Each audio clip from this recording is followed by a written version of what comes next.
ఇక ఐటీ ఎంప్లాయీస్ను తక్కువ చేయలేరు. అక్కడ ఉండాలంటే ప్రతిభ విద్య కావాలి. డబ్బు సంచులు మోసుకుపోయే వాళ్లకు వీటితో ఏం పని? సీఎం రేవంత్ వ్యాఖ్యలకు కేటీఆర్ కౌంటర్. నిజంగా ఐటీ ఎంప్లాయీస్ నిజంగా సాఫ్ట్వేర్ వాళ్ళు దేవుళ్ళయ్యా బాబు. వాళ్ళు 24 గంటలు ఆ ల్యాప్టాప్ల మింగడ ఒత్తుకుంటూ కూర్చొని అబ్బాబ్బా మీరు దేవుళ్ళు రాయన. ఆ మెంటల్ ప్రెషర్ ఏందో, ఆ ల్యాప్టాప్లు ఆళ్లే ఉండదు, వర్క్ ఫర్ హోము లేకపోతే ఆఫీస్కు. ఆ మానసిక వ్యధ అనేక ఫ్యామిలీలు కూడా కోట్ల చుట్టూ తిరుగుతున్నాయి. భార్య పిల్లలతో సరిగ్గా గడపక వాళ్ళ కుటుంబాలు చిందరవందరగా మారిపోతున్నాయి. నిజంగా సాఫ్ట్వేర్ ఎంప్లాయీస్ జీవితం అరణ్య రోదన. దాని గురించి ఎంత తక్కువ మాట్లాడితే అంత మంచిది. ఎక్కువ మాట్లాడితే దాని ఆ మెంటల్ ప్రెషర్కే మనం తట్టుకోలేం. నేను చెప్తున్నా కదా, సాఫ్ట్వేర్ ఎంప్లాయీల బాధ అంతా ఇంత కాదు. వాళ్ళు ఏంది బీటెక్లు చేసి ఎంటెక్లు చేసి పిహెచ్డీలు చేసి పోయి సాఫ్ట్వేర్ కొలువు చేస్తే 24 గంటలు 2 కళ్ళద్దాలు వస్తానే 4 కళ్ళు అవుతానే పాపం వాళ్ళకి ఇక ఒత్తుడు అట్లనే కూకుంటున్నారు.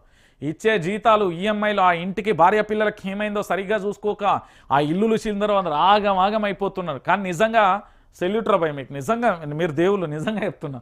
సాఫ్ట్వేర్ ఎంప్లాయీ కరోనా సమయంలో నేను చూస్తున్నాను కదా, 24 గంటల ల్యాప్టాప్ అమ్మ ఏమన్నా అంటే కాల్లో ఉన్నా, లేకపోతే ఈ టార్చర్ మనం భరించలేము.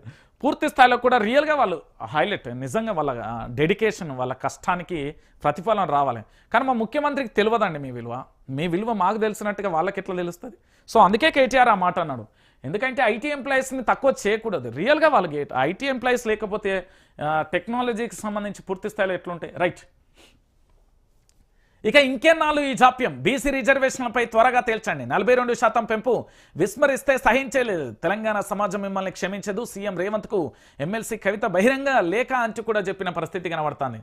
అయితే ఎమ్మెల్సీ కవిత బహిరంగ లేఖను రిలీజ్ చేసింది కదా. ఇంకెన్నాళ్ళు ఈ జాప్యం? బీసీ రిజర్వేషన్లపై త్వరగా తేల్చండి అంటూ కూడా వచ్చింది కదా. అయితే బీసీ రిజర్వేషన్ల మీద ఇప్పటి వరకు ప్రభుత్వం ఇక్కడ పూర్తి స్థాయిలో ఎమ్మెల్సీ కవిత ఇంత పోరాటం చేస్తూ ఉంటే ఉలుకు లేదు పలుకు లేదండి ప్రభుత్వానికి. బీసీల పట్ల ప్రభుత్వానికి చిత్తశుద్ధి ఉందో లేదో అర్థం కాదు. బీసీల పట్ల ప్రభుత్వం ఎందుకింత ముద్దు నిద్రపోతుందో అర్థం కావట్లేదు.